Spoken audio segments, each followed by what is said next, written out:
السلام علیکم ورحمۃ اللہ وبرکاتہ۔ بسم اللہ الرحمن الرحیم۔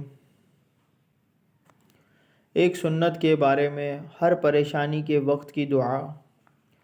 جب کوئی شخص کسی پریشانی میں مبتلا ہو جائے تو یہ دعا کثرت سے پڑھے۔ حسبی اللہ لا الہ الا ہوا علیہ توکلت وہو رب العرش العظیم۔ ترجمہ: میرے لیے اللہ ہی کافی ہے، اس کے سوا کوئی عبادت کے لائق نہیں۔ میں نے اسی پر بھروسہ کیا اور وہی عرش عظیم کا رب ہے۔ حوالہ: سورہ توبہ آیت نمبر 129۔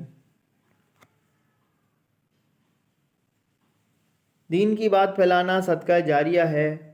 اس کو شیئر کیجئے، سبسکرائب کیجئے، لائک کیجئے۔ اللہ تعالی ہم سب کو نیک ہدایت دے۔ جزاک اللہ خیرہ۔